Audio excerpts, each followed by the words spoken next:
Falling into the sinister clutches of the enemy army as an American soldier was the worst fate during the Vietnam War. For nearly a decade, over 7,000 American soldiers experienced tumultuous captivity at the hands of enemy forces. Immersed in the dark depths of the Vietnamese jungle, each day became a bleak ordeal from morning till night for the prisoners. They spent their time behind bars, listening to the torments endured by their comrades. A situation that repeated day after day, night after night. The ultimate goal of the Viet Cong was to gather information about their enemy's military strategy. But there were also some sinister communist soldiers who did it for amusement. In today's video, we will explore in detail each of the torture methods employed by the Eastern militias, as well as some harrowing life stories of American soldiers. Get ready for a tumultuous journey to the Vietnamese jungle of the 60s in today's installment of Military History.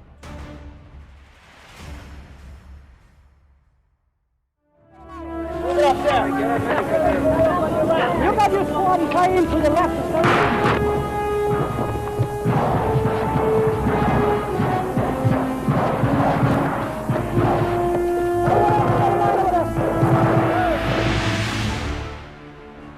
In the depths of North Vietnam, captured American soldiers were not considered prisoners of war. The enemy saw them more as invaders in the midst of a supposedly undeclared war. The brutality unleashed upon them was justified with this label, in a distorted narrative that overshadowed the rights and humanity of the prisoners. With this cruel conception of the adversary, 65 prisoners of war endured captivity, characterized by executions, torture, wounds, or infectious diseases. Brutality was commonplace in the jungle prisons. The North Vietnamese systematically subjected American prisoners to bloody torture in order to extract confessions of war crimes or involve them in propaganda setups. Physical punishments knew no bounds, and their purpose ranged from obtaining military information to psychological manipulation. In this grim scenario, the prisoners resisted as far as their bodies allowed, but the punishments had the power to break captives beyond the limits of human endurance. Some tortured individuals discovered that any response, even if false or deceptive, could end their unbearable suffering, or at least temporarily. The emotional burden of yielding to such demands was heavy, but many sacrificed their military oaths, preserving their lives amidst a storm of cruelty. This brought drastic post-war consequences for the soldiers, many of whom suffered from post-traumatic stress disorder. This psychological disorder led many to exhibit violent behaviors upon returning to their civilian lives, reaching tragic extremes where fighters could not bear the weight of their memories and took their own lives. Part of this mental disorder was due to the North Vietnamese cruelty experienced in repeated sessions of physical punishment. There were different prisons along the length and breadth of the eastern coast where the conflict unfolded, but one stood out as the largest and held the most prisoners. We are talking about the Hanoi prison, ironically called by American soldiers Hanoi Hilton, in a bitter reference to the chain of luxury hotels in their homeland. Far from massages, spa service, and continental breakfast, prisoners lived crowded, receiving beatings daily and going without food for several days. In these sinister locations, various tactics of corporal punishment were employed, each more horrifying than the last. The Viet Cong had a series of favorite punishments, all equally violent and barbaric. Let's start by describing one of the most well-known, known as the rope trick. A American soldiers who suffered this ordeal still dream to this day of the ruthless use of a meat hook suspended from the ceiling. This dark symbol terrified soldiers in the torture chamber, challenging them with its presence. In the cruel torture sessions with the hook, the Vietnamese tied the hands and feet of the captive, sometimes joining them behind and sometimes in front. The ropes, pulled taut to the limit, choked the tortured person, sometimes causing fainting. Bent over or doubled over, the prisoner was raised towards the hook as the guards pulled the ropes and left them suspended in the air. This procedure deformed the soldiers' bodies to the point of dislocating some limbs, usually the shoulders. Not even the most capable contortionist could endure this procedure. Let's take a look at some material that illustrates this. We know exactly what that torture looked like thanks to drawings by Mike McGrath. But they put your arms behind your back and they'll cinch up your elbows until your ribs start pulling apart here. Then they rotate over your head until your shoulders this way. And no man can stand the pain. The sessions of this savage practice lasted for hours, even days. Guards returned at intervals to check the vital signs of the tortured. As time passed, the militias tightened the ropes until the prisoner lost sensation in their limbs. The clock ticked, and the limbs turned purple, sometimes swelling to twice their normal size. Another type of torture, more traditional and less macabre, was also inflicted by the Vietnamese military with particular spite. Extreme beatings were commonplace, leading to the death of many brave prisoners who endured more than their war-worn bodies could bear. Stoically, many American soldiers died maintaining silence, denying valuable information to their captors. The United States Military Code of Conduct has a clear and simple directive. Prisoners of war should only confess to the enemy their name, rank, serial number, and date of birth. Many soldiers were broken by the mistreatment and abuse of the Viet Cong, but others resisted heroically. For what the Communist Command of Vietnam wanted to know were the details of missions, objectives, and tactics employed by the Americans. Reluctance came at a high cost, and each revelation was measured cautiously, safeguarding closely held secrets that could alter the course of the battle with blood and pain. In this fluctuation between the obligation to speak and loyalty to the mission, the Code of Conduct became a talisman for many American soldiers, finding in their oath the reasons to withstand the suffered tortures. Another way to break soldiers was to subject them to psychological and propagandistic punishments. In the dark dungeons of the Vietnamese jungles, communist indoctrination was part of the punishments. Guards subjected prisoners to endless broadcasts of Radio Hanoi and interminable ideological lectures that resonated during torturous sessions of physical punishment. When they weren't applying penalties to the soldiers, the Vietnamese watched how the nature of the neglect in which they were made to live wore down their health. Medical negligence lurked like a specter threatening the captives. Unsanitary conditions caused rodents and insects to bite and sting prisoners. Vermin attacks unleashed infectious diseases that weakened or directly killed their victims.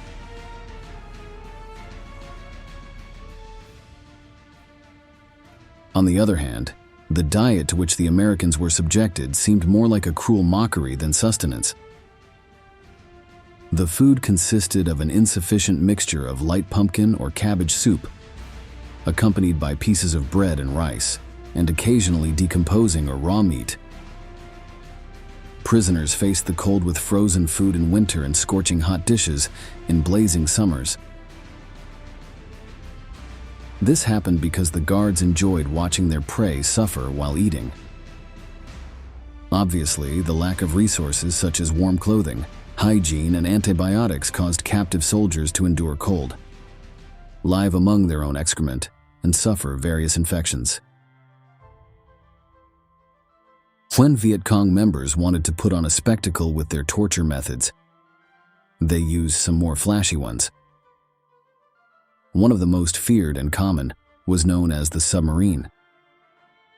This cruel form of torment mainly consisted of subjecting the captive to a dark, violent ritual, where water became a lethal instrument over a cloth inexorably covering the victim's face and airways. There were various ways to carry out the process. In one variation, the prisoner lay on his back, immobilized with precise inclination. The cloth, functioning as a sinister veil, settled over the prisoner's face. With calculated precision, the torturers poured liquid over the airways, triggering a nauseous reflex and plunging the captive into a terrifying drowning experience. In some cases, the victim was directly submerged in a water pit and forced to float for their life.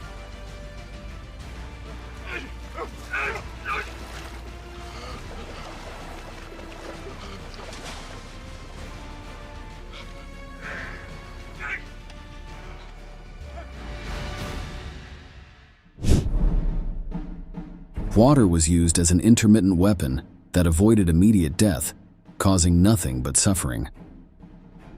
However, the risk persisted, as a continuous flow could seal the prisoner's fate with relentless suffocation. The submarine not only infused acute pain, but also left abhorrent sequelae. Damaged lungs, brain injuries from oxygen deprivation, and bone fractures from struggling with the guards were the physical consequences, and a terror of water remained permanently in the unconscious of the tortured. Returning to the intention of spectacularizing torture, there was a milestone during the Vietnam War that demonstrated the treatment American soldiers received. The scene of the Hanoi March in July 1966 painted one of the most blatant and sinister exploitations of prisoners of war. Bound in pairs, 52 American captives were forced to traverse the streets of Hanoi with bowed heads, fueling the public fury of North Vietnam. The cruelty of the scene was immortalized in footage filmed by the North Vietnamese, a visual narrative intended to show humiliated enemies at the mercy of enraged communists. Let's take a look at some images of the event.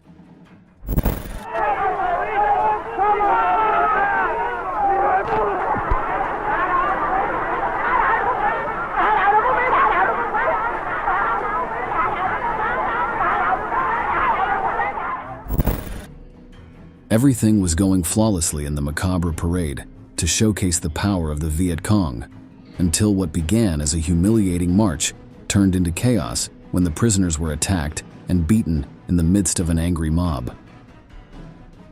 Authority lost control over the crowd, and both American soldiers and guards found themselves embroiled in a desperate struggle to find some safe avenue of escape. Most prisoners of war were severely injured, turning the march into a disastrous episode at the communication level for North Vietnam. The propaganda film, instead of portraying a spectacle of strength and leadership, revealed a violent mayhem that led to the attack on defenseless captives. The circulation of the material generated the opposite of what the Viet Cong sought, as the international community vehemently condemned what happened, creating a barbaric reputation for the Vietnamese inhabitants. Living conditions and tortures were so overwhelming that very few prisoners even considered the idea of planning an escape. However, some brave prisoners of war dared to defy the odds. Navy Lieutenant George Coker and Air Force Captain George McKnight plotted a freedom attempt from the bowels of the Dirty Bird prison in Hanoi, navigating 25 kilometers downstream before being recaptured. Without mercy, both were chained for days and transferred to Alcatraz, another tiny prison specially designed to isolate those whom the North Vietnamese wanted to isolate and bury in oblivion. Another escape attempt was in May 1969, when Air Force captains John Dramisi and Edwin Atterbury plotted a meticulous escape from the claustrophobic Zoo Annex prison.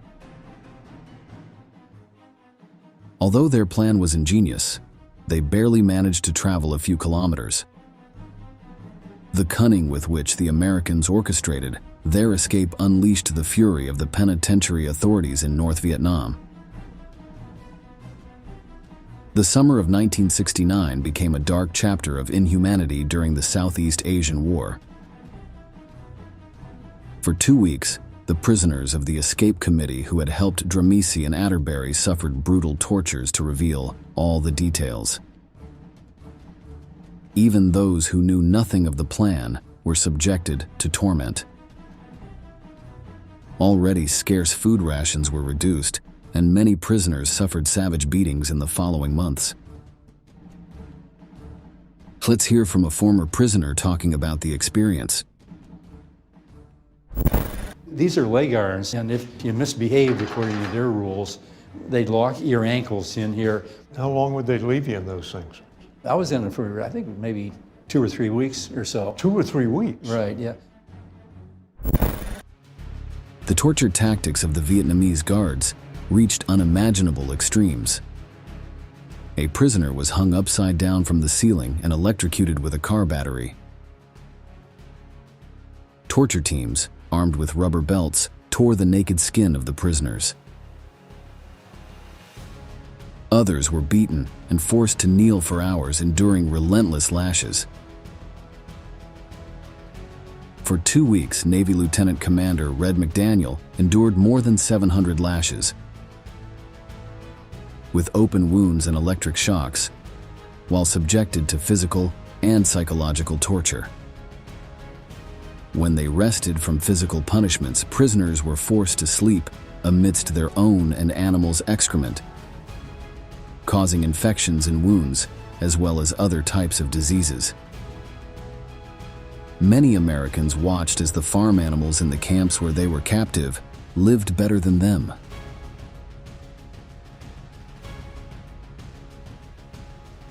In the escape attempt, the North Vietnamese brutally beat Atterbury to death,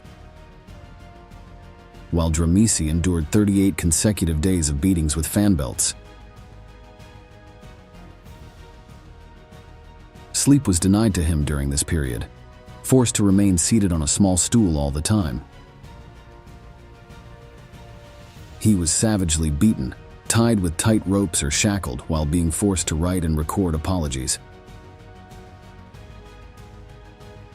With only 2 small pieces of bread and 2 glasses of water a day, Dramisi lived a hell on earth. Although he survived, he would never forget that he was forced to witness the death of his companion Atterbury, and as part of the torments the Vietnamese rehearsed. In the aforementioned Alcatraz, torture of the most rebellious prisoners transcended the physical. Prisoners were confined to small, dark, poorly ventilated cells similar to dungeons, kept in shackles for more than 15 hours a day. Navy Lieutenant Harry Jenkins faced 85 days chained for trying to communicate with another fellow prisoner. Air Force Colonel Robbie Reisner endured 10 months in solitary confinement, trapped in absolute darkness, while Lieutenant Colonel Swede Larson faced a similar situation for 18 agonizing months. This regime of isolation, far from being unique in Alcatraz, was a shared punishment in many camps. For many prisoners of war, the years slipped slowly into the abyss of isolation. Captain Tom Moe, after a brutal torture session, considered death as an escape from pain. Beaten for hours, bent backward with ropes and irons, suspended from a pole and almost drowned with a dirty cloth, he longed for the release of death. His captors, cruel in their ruthless mission, sneered at him, dying is easy. That's why we'll show you how hard it is to live. Amidst the torture and lost jungle prisons, there was a man who stood out above the rest of the American prisoners for the hatred he aroused in the enemy. In the vast jungles of 1966 Vietnam, where colossal heat filtered through the density of foliage, the story of the intrepid soldier Dieter Dengler emerged as a rarity amidst the conflict. Dieter, a U.S. Navy pilot, found his destiny in the Vietnam War when his plane was shot down over enemy territory. His abrupt fall marked the beginning of an epic odyssey, a struggle for survival that would arouse as much fascination as resentments. Captured by North Vietnamese forces, Dieter faced an uncertain fate. Unwilling to accept his fortune, he barely had a chance. He embarked on a desperate escape through the intricate Vietnamese jungles. In this first escape, he managed to remain free for a short time until he was recaptured. During this new captivity, he suffered the most inhumane tortures as a result of the anger caused by his escape. In addition to all the punishments mentioned above, bamboo splinters were buried under his nails, and using the same plant, cuts were made in his skin and bits buried to infect the wound. This caused unbearable pain that the soldier endured with admirable determination. Finally, after months of anguish, Dieter was rescued in a spectacular episode. He managed to escape from a camp by stealing a machine gun and killing those who were watching him. After wandering through the jungle, he wrote the distress signal "So zones with rocks" until he was spotted by an American plane. This story, worthy of a movie, made it to the big screen with the film Rescue Dawn, starring Christian Bale, which recreated the tumultuous adventure of this prisoner of war in the Vietnamese jungle. Let's take a look at one of the final images.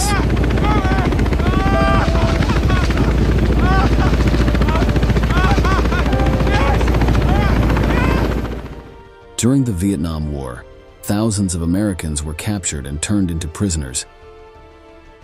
According to data from the United States Department of Defense, around 7,000 Americans were prisoners of war during the conflict. From this figure, the vast majority were released at the end of the war in 1973, when the Paris Peace Accords led to the repatriation of these mistreated soldiers. Regarding specific figures of survivors and deceased among those who suffered the tortures of the Viet Cong, the number of survivors is unknown. However, some prisoners died while in captivity due to the brutal punishments to which they were subjected. The exact numbers may vary, but all numbers are said to be devastating. Not being lesser, it is not considered insignificant, as the horrifying tortures they were subjected to will be forever written in blood in the history of 20th century military conflicts.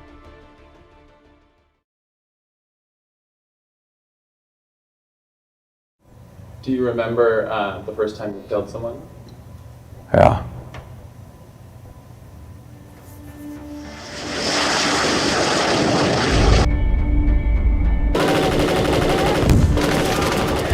In the turbulent year of 1968, the conflict in Vietnam witnessed one of the many dark chapters that marked the history of the North American Navy. Many brutal acts, such as the My Lai massacre, to cite an example, were perpetrated by its soldiers. Truly monstrous events happened during this war. The surprising thing was that American morality saw them as an anomaly and not as a common practice. However, evidence has been found to suggest that these types of abhorrent war crimes were the rule rather than the exception. Atrocities committed by the U.S. military appear to have been the norm in the Eastern country. In today's video, we are going to see the terrifying living conditions and traumas that United States troops experienced, and what the subsequent consequences were for those who managed to survive that jungle hell called Vietnam. Get ready for a trip to the most explosive and dangerous jungle of the 20th century, where you not only have to take care of insect bites, but also bullets. Welcome once again to military history. In the midst of a war where the need to win hearts and minds was often cited, the US military focused almost exclusively on one metric that would define the success of its troops in Vietnam: the body count, i.e., the number of enemies killed in combat. The Vietnamese forces, outgunned and outstrategized by their opponents, relied on tactics that involved mines and other explosive traps, as well as sniper fire and ambushes in the middle of an extremely hostile jungle unknown to the attackers. Their strategy was based on attacking and withdrawing immediately, so as not to give the American soldiers a chance to respond.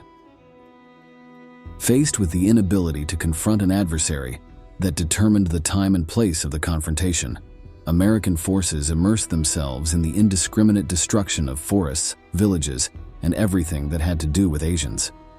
The idea was that if the Americans managed to eliminate more of the Viet Cong's enemies than the Vietnamese could replace, the Easterners would naturally give up the fight. In order to encourage troops to obtain high enemy casualties in the Vietnam War, competitions were established between different units to determine who could inflict the most casualties.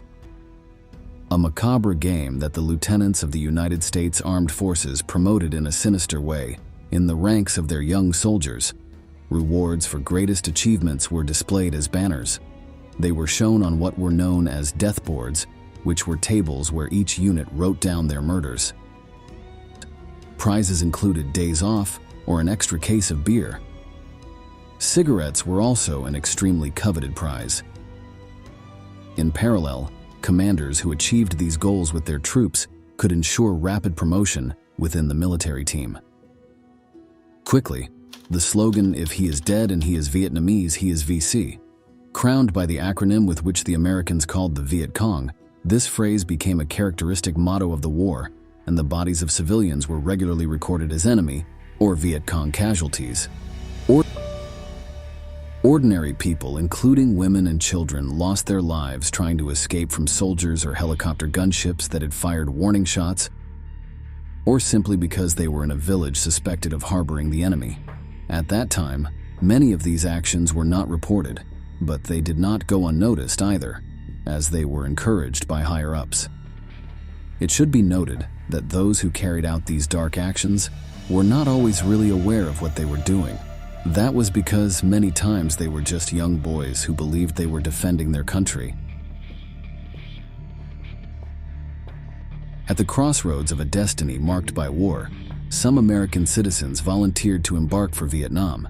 However, among the ranks of deployed soldiers, many did not make the decision by choice, but were recruited without the possibility of deferring their service because they were not pursuing a university degree. Most of these young warriors did not question the draft or the legitimacy of the conflict in Vietnam. Inspired by the tradition of their fathers and grandfathers, who had served in various wars for the nation, these fighters felt it was their duty to continue that legacy. The lack of options and patriotic duty pushed them towards the front lines. Outside of war,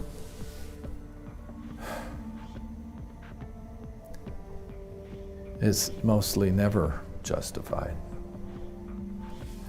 But in war, neither side deserves to die, honestly.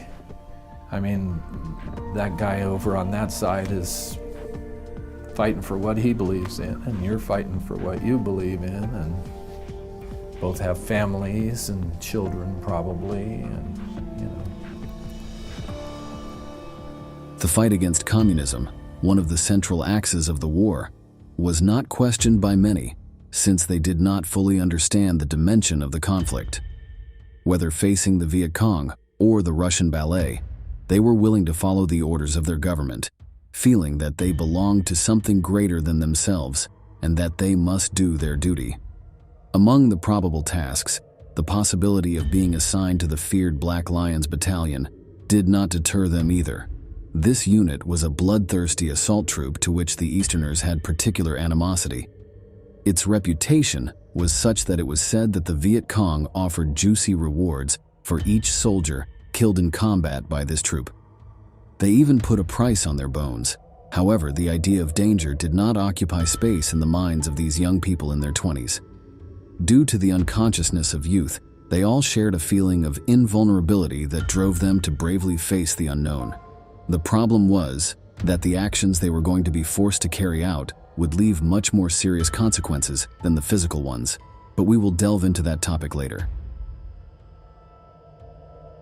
On the battlefields of Vietnam, these anonymous young warriors were faced with a series of challenges, as terrible as they were complex for a novice soldier.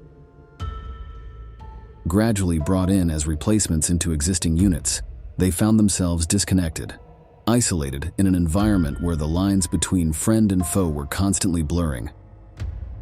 Everything was hostile. Everything was danger. On more than one occasion, one of the rookie soldiers sensed a threatening presence and shot reflexively, sometimes wounding a comrade and in other cases directly ending his own life. One minute you have somebody walking along and next there's just a lump of flesh. With no geographical boundaries to distinguish between allies and threats, distrust reigned in the hearts of each of the beginners. Seemingly innocent villagers could be civilians or Viet Cong sympathizers, and seemingly safe areas could become dangerous zones in a matter of moments. The frustration of the new arrivals was compounded as they felt that the higher-ups, comfortable in their safe helicopters, were pressuring the soldiers on the ground to move faster and eliminate more enemies. The rivers of blood that ran through the hands of these boys carried a cartridge of guilt that would be fired a long time later. After exhausting days traversing the jungle with backpacks weighing more than 20 kilograms, the soldiers faced the possibility that a general, without understanding the reality of the terrain, would criticize the way in which they had established their perimeter, ignoring the complexities of war in which they were immersed. These systematic abuses and mistreatment also aggravated the already tiring experience of being at the heart of a murderous war. As if these manic conditions were not enough, in this chaotic scenario, the troops suffered from an extra disadvantage. The rules of war have existed since time immemorial. These are basic codes of coexistence in any conflict, such as not attacking hospitals or civilians who are minors, the elderly, or women. The problem was that they were written in English, and the Viet Cong, called Charlie by the Americans, did not understand or respect these tacit war agreements. For this reason, he acted unpredictably, annihilating those who believed they were in a safe zone or in some type of implicit truce. In the dense confines of the Vietnamese jungle, most American soldiers lived out their year-long tours without witnessing terrifying large-scale battles or facing the dread of an ambush. However, when those times came, the lack of experience and training often proved fatal for dozens of men in a matter of minutes. For Mike Troyer, an interim squad leader in Delta Company, the ambush of October 17, 1967, marked a brutal milestone just 3 months after he arrived in Vietnam. On that fateful day, the difference between shadow and sun determined life or death. Crouching behind an anthill, Troyer sought refuge in the darkness, watching helplessly as the shots hit his most exposed companions until he ended the shooting. Advancing later across the battlefield, his mission became heartbreaking. Find someone alive among the unrecognizable bodies, pierced by projectiles. He could only identify a companion by a tattoo, since his body and face were completely disfigured. The little that remained of those soldiers, abandoned on the ground, became a grim reminder on Vietnamese soil. Their bodies, never recovered, became ghosts that would haunt the survivors for the rest of their lives. These conditions were the perverse breeding ground that generated an outbreak of excessive violence and inhumane actions by young American combatants. Psychologically broken, these boys were willing to do anything to end the war and return home. It goes from something, a big something, to the smallest nothing that there can be. It goes from dreams and aspirations to nothing. You know, you can kick it, you can hit it with a stick, you can throw rocks on it, you can do anything, and it won't bother it because it's dead. An intricate web of war crimes research at the U.S. National Archives during a 2001 exploration of post-traumatic stress disorder in Vietnam veterans revealed a treasure trove of reports that had been long buried and forgotten. Silent witnesses to the horrors of the conflict, these boxes housed files from criminal investigations and everyday documents that offered a disturbing insight into the events that occurred during that turbulent period. Among the yellowed pages, some recounted in a vivid and chilling manner the details of atrocities committed, while others only hinted at terrible events that had gone unnoticed. The U.S. military deployed an impressive arsenal of lethal power, destructive force, and advanced technology, surpassing in magnitude any other military in the history of the world. The amount of ammunition fired per soldier was a staggering 26 times greater in Vietnam than during World War II. At the end of the conflict, the United States had dropped the equivalent of 640 atomic bombs on Vietnam, like those it had dropped on Hiroshima, leaving an indelible mark on the history and memory of that nation. These abstract data on paper were deaths carried out, bloody scenes and torture experienced firsthand by the American warriors. Across vast regions, entire villages were targeted by intensive artillery bombardment, devastating airstrikes and helicopter gunship assaults, before ground forces embarked on search and destroy missions to wipe out what remained of the enemy. The command of the superiors was simple, plus, kill everything that moves. The phrase became a directive in the mouths of some American commanders, whose troops carried out massacres in various parts of their area of operations, often against their own will. Plus women, children, and the elderly, all of them civilians, were the ones who suffered the deadly consequences. As if it were poetic justice, the ghosts of these victims would return to haunt the soldiers, but it is a theme that we will develop later in the video.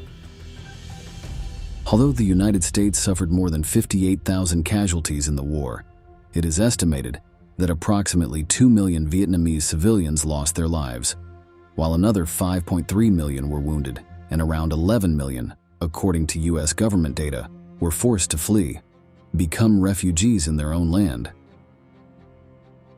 Collective memory often recalls the My Lai massacre in March 1968, where more than 500 civilians were brutally murdered in a span of 4 hours, even as the already dehumanized and cynical U.S. troops took a lunch break. However, it is also imperative to remember equally bloody operations like Speedy Express, which, thanks to cover-up at the highest levels of the U.S. military, remained in the shadows until the beginning of the 21st century. In late 1968, the 9th Infantry Division, under the command of General Julian Ewell, unleashed a large-scale operation in the heart of the Mekong Delta, densely populated southern Vietnam. In a context already obsessed with body counts, Ewell, known as the Butcher of the Delta, stood out even more. He fired subordinates who did not meet the daily kill quota he demanded and unleashed devastating firepower on a region teeming with civilians. I was down, and all I could see was his head and shoulders. He had a hard hat on. And then I saw the red emblem. It was. And then when I could see a silhouette,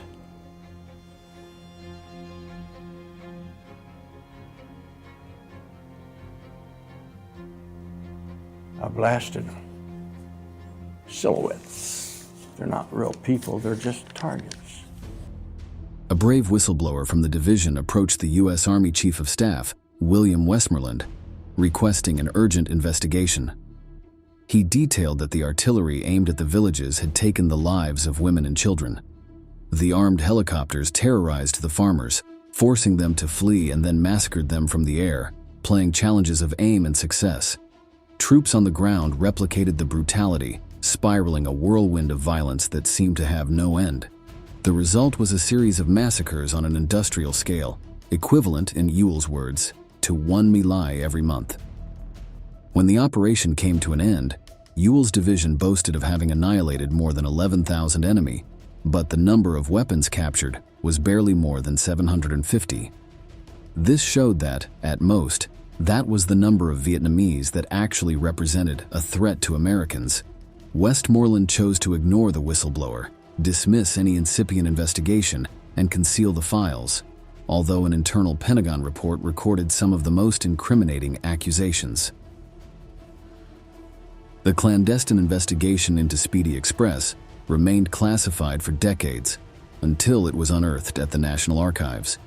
According to military estimates, a minimum of 7,000 confirmed civilians perished during the operation. Even more revealing, the analysis unmasked that the U.S. High Command, with its vast experience in large-scale combat missions in Southeast Asia, recognized the inevitability of suffering significant civilian casualties when carrying out extensive deployments in densely populated areas such as the Delta. In this way, it was established that the majority of soldiers were sent to Vietnam, nothing more than to become cold-blooded killers who mowed down entire populations of innocent civilians. Survivors of a massacre by U.S. Marines in Quang Tri Province recounted what it meant to huddle in an underground bomb shelter as gunshots and grenade explosions echoed above. In addition to the fear of the situation, there was also the anguish of knowing that some of their relatives were being murdered above their heads. Many of the soldiers involved in these combat crimes faced a court-martial back in the United States. The military did not want to draw attention to the atrocities committed in Vietnam, so most were acquitted of murder charges. This generated administrative peace in the ranks of the Army, but left the troops with an enormous and sinister burden of conscience. I didn't give a fuck who he was. I was trying to keep me alive. It wasn't me and a Vietnamese. It was me and anybody that's got to get, oh man, this is hard. In the tense calm of the years after the Vietnam War, a silent battalion of survivors emerged, carrying an invisible but overwhelming weight called post-traumatic stress syndrome. American soldiers who returned home carried with them the deep scars of a war that was fought not only on the battlefields, but also in the shadows of their minds. Those inexperienced young men became bloodthirsty men in the midst of the chaotic battle. The price to pay was enduring a countless series of internal and invisible specters that would haunt them long after the echoes of the gunshots faded. At night, the sound of a crunch could transport them back to the jungle, where the darkness was tinged with danger. The distant explosions recalled not only the fury of the cannons, but also the deafening roar of emotional anguish. They could also be assaulted by Dantesque nightmares, starring the innocent civilians they had murdered, or their companions killed in the middle of the jungle. Every step in everyday life, every sound or image, immediately transported these veterans to the battlefield. Life was unbearable when seemingly harmless stimuli triggered traumatic memories. How does one regain peace of mind when he feels like he is a prisoner of war in his own mind? Fighting PTSD is not simply a matter of getting over the past. It is an ongoing war in which soldiers return to the trenches every time they close their eyes. The guilt of the bloody crimes committed is a fuel that feeds this condition. There is no uniform that can be hung in the closet to leave behind the weight of memories.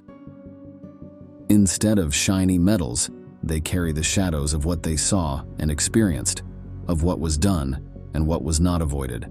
If there's a hell, that's probably what it smells like there. It penetrates you and it just won't go away for a long time. It's horrible. It is crucial to remember that behind every battle-hardened face there is a story worth telling. In the daily struggle of these warriors lies the true epic of human resilience.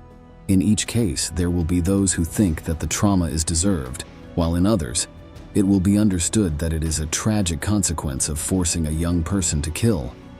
Although the war may be officially over, the battle against PTSD continues for those who carried the weight of the nation on their shoulders, as well as the blood of innocent people on their hands.